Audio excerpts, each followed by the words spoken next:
Deep inside the hollers of eastern Kentucky, where fog drapes the ridgelines like a funeral shroud, there stood a cabin. People whispered about, but never named at night.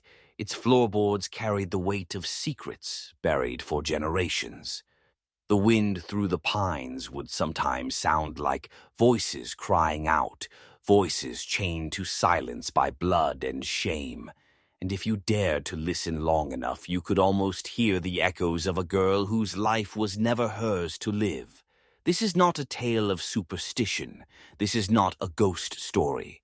This is the unspoken record of Delilah Mae Blackwood, a daughter bound in chains of faith, twisted into corruption. The first hints of her story did not come from gossip, but from the brittle pages of forgotten court records. In 1923, a traveling circuit judge stumbled on a case that made his blood run cold. It was the file of a girl who had been hidden from the eyes of the world by a family too proud to break their silence and too ashamed to face their sins. Buried deep in yellowed papers, he found her name repeated again and again. Delilah Mae, a name spoken like a curse among locals who refused to say more than a sentence before falling silent. What the judge uncovered was not a tragedy of poverty or madness alone. It was something darker, a cycle of belief carved into the bones of one family, a doctrine twisted from Scripture, used to justify the unjustifiable. Ezekiel Blackwood, the patriarch of the compound, preached purity above all. He taught his children that their bloodline was chosen by God, that to mix with outsiders was to betray heaven itself. So they obeyed. They stayed locked in their hollow, never letting the world in, never letting their blood escape. And within that prison, walls of cedar and oak became altars of corruption. Delilah Mae was born into this system, baptized in a doctrine that confused loyalty with captivity. Her mismatched eyes, one blue, one gray, and became the focus of fearful superstition. The mountain folk whispered that God himself had been unable to decide whether to bless her or curse her, but within the compound her features were not signs of mystery, they were signs of consequence. She carried the genetic scars of generations bound to one name, one bloodline, one relentless belief that obedience to family was obedience to God. And yet the story that unfolds is not about myth. It is about control, about how power, when hidden behind the mask of religion, can twist blood into chains and love into cages. Tonight, you will descend into that history, into the silence that families prayed would never break, because once you hear the truth, there is no turning back. The Blackwood name had already become a shadow across the ridges, long before Delilah Mae was born. Josiah Blackwood, the first patriarch, carved his claim into the rocky ground before the Civil War, choosing isolation over community. He raised walls, not just of timber, but of belief, a fortress of suspicion and pride. His son Ezekiel inherited the land, but also the paranoia. He looked out over the valley and saw danger. He looked at outsiders and saw poison. And so he forged a new gospel, one that rewrote Scripture, one that bound every child under his roof to the idea that their blood was sacred. Above all, on cold nights, Ezekiel gathered his children around the fire and spoke of Abraham marrying his half-sister Sarah of Jacob, marrying within his tribe of the sons of Adam, who must have taken their own sisters to keep life moving forward. He wove stories from fragments of Scripture, twisting them into a chain of words that no child could escape. He told them that God had chosen their line, that to break it was sin, that to preserve it was holiness. His voice cracked like thunder over frightened faces who had no one else to guide them. His daughter Mary Catherine absorbed every word with the faith of a zealot. She believed that her blood was not just blood, but covenant. Her father's teaching sank into her bones until she became both disciple and vessel. By 16, she had already married her cousin Jeremiah in a ceremony conducted by her own father within their chapel, But the vows spoken in that room hid a deeper truth. She had already carried her father's children's pregnancies buried in silence and unmarked graves behind the cabin. When her living daughter finally came into the world, the family claimed her as proof that God blessed their path, that their doctrine was divine. That daughter was Delilah May. From her first breath she was named, chosen. She was taught that her eyes, her body, her very existence were signs of God's favor, while in truth they were the first cracks of a system collapsing on itself. Her childhood was never hers to claim. Instead, every morning she was led into a chapel where Ezekiel's spidery handwriting covered the walls, scripture rewritten with words that justified his obsession.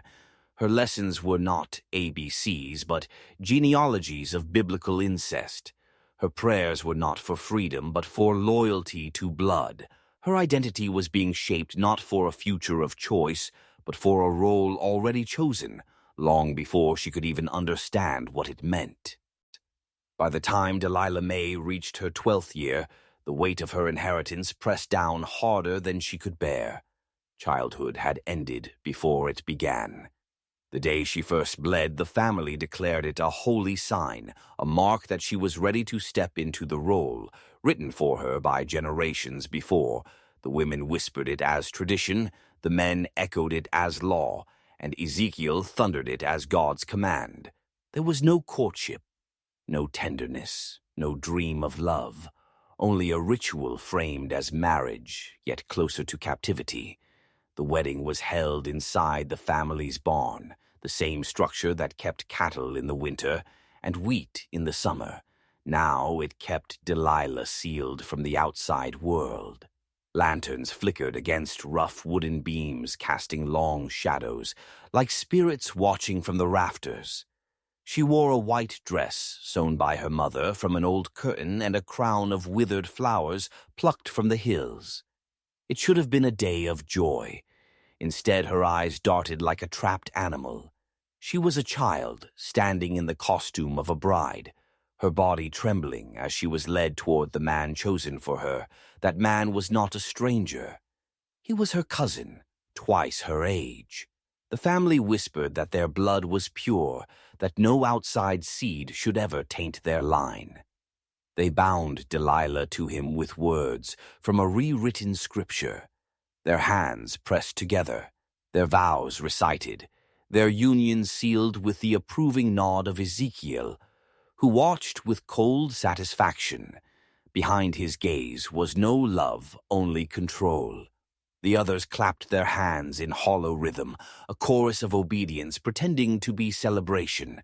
When the barn doors closed that night, Delilah's fate was sealed. She was no longer a daughter, but a possession. She was told her duty was to bear children, to strengthen the line, to bring forth the next generation of Blackwoods, who would never know freedom. Each creak of the barn boards seemed to echo her hate. Earthbeat. Each cry swallowed into the dark became another secret the family would never speak of. Outside the valley, stars burned in silence. Inside, a child was forced into a woman's role, centuries of cousin marriages pressing down on her small frame.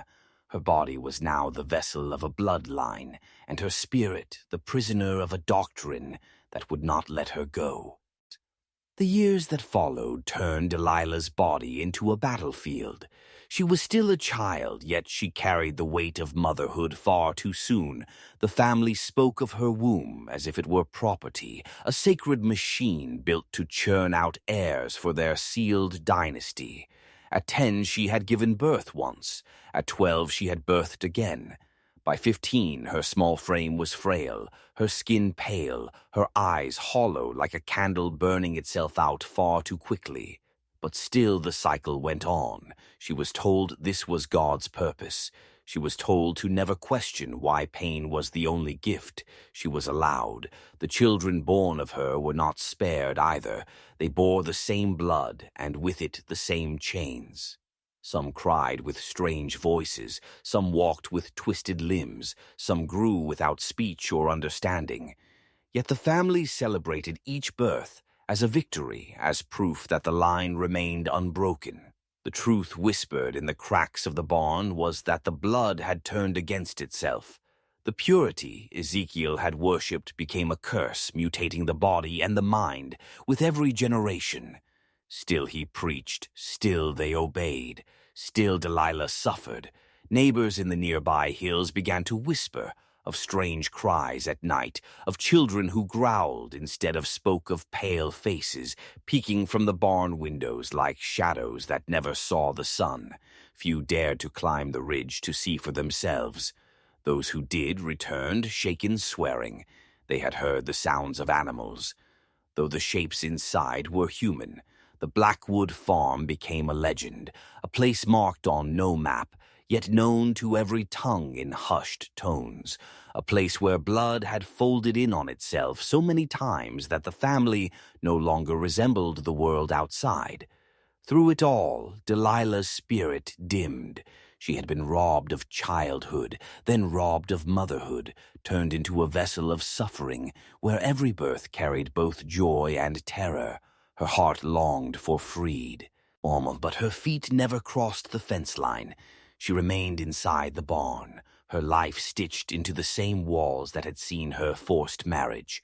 The barn was no longer wood and nails to her. It was a tomb, a prison of generations where each creak of the boards and each gust of wind seemed to whisper the same cruel truth. There was no escape. As time passed, the Blackwood bloodline became a living monument to the cost of sealing a family away from the world. The children born from Delilah and her kin grew up under the same iron rule. No books, no schools, no voices from the outside. Only the voice of Ezekiel echoing in their ears, telling them they were chosen, telling them that outsiders were cursed, telling them that purity meant survival. Their bodies told a different story. Crooked spines, blank eyes, trembling hands, yet none dared to question, because to question meant punishment, and punishment often meant disappearing into the woods, never to be seen again. Visitors who wandered too close spoke of the eerie silence, broken only by grunts, barks, and inhuman cries. Neighbors called them animals and beasts. Some claimed to see figures crouched low, moving on all fours as though walking upright was no longer natural. The isolation had reshaped them, carved them into shadows of humanity. What was once a family had become a cautionary tale, whispered in every nearby town. Mothers warned their children never to stray too far east. Fathers crossed themselves when the wind carried the sound of howls across the valley. Yet behind the cruelty of gossip lay a darker tragedy. Inside those walls were not monsters, but victims. They were children born into a fate they never chose. They laughed when they could. They clung to one another. They tried to build comfort out of scraps. Their innocence was smothered by generations of choices made long before their birth. Their cries that neighbors called animalistic were in truth cries of confusion, of pain, of longing to be understood. Each one of them carried the scars of decisions they had no hand in. The curse of blood was not their doing. Yet they bore the burden. Delilah, by then, was a hollow shell. She watched her children and grandchildren stumble through lives bound by walls. She once dreamed of escaping, Her eyes grew empty. Her voice rarely rose above a whisper. Sometimes she sat by the broken window of the barn, staring out at the hills, as though trying to remember a world that might have been. Her youth had been stolen, her freedom denied, her legacy twisted into a nightmare. And as she aged, she carried a silent truth in her heart, that her suffering would not end with her. It would ripple forward, down the line, each generation chained to the same fate, until someone broke the silence. The deeper the years sank into the soil of Kentucky, the more the Blackwood family became a legend, wrapped in fear and secrecy. Outsiders saw only fragments of their lives, strange noises, half-glimpsed figures darting between trees, whispers of a barn that never opened its doors.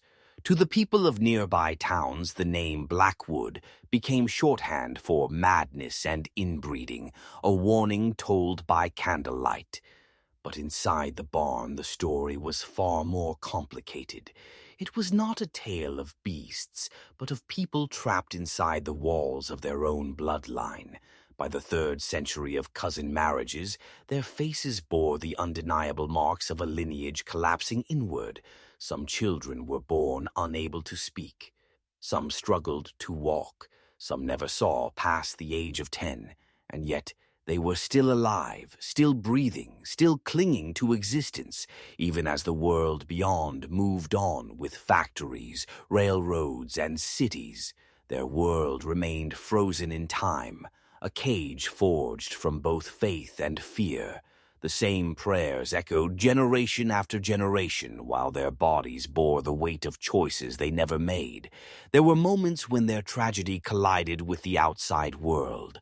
A hunter stumbling too close, hearing grunts and mistaking them for wild animals.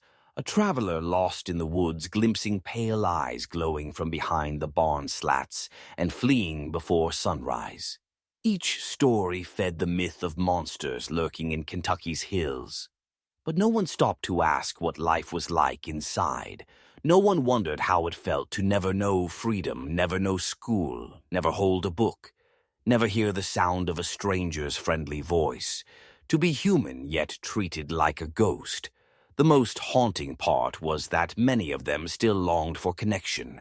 Some pressed their hands against the cracks in the barn wall, listening for footsteps, hoping someone might understand the truth, that they were not creatures but prisoners.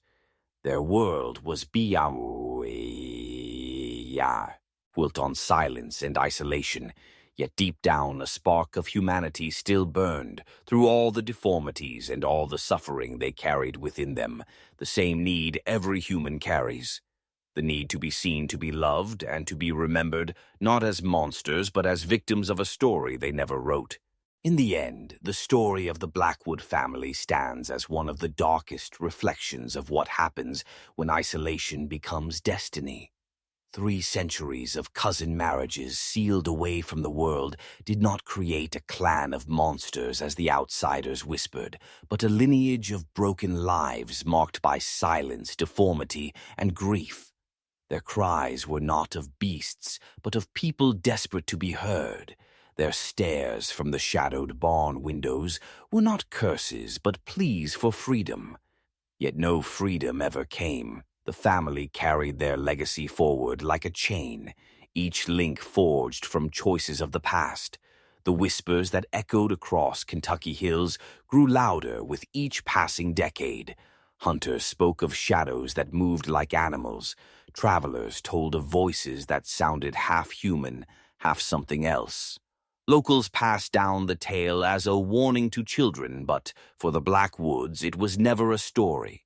It was daily life, waking to the same broken walls, eating from the same meager scraps, praying to the same God, who never seemed to answer. Their world shrank smaller with each generation, until it was no longer a home, but a tomb of blood and memory.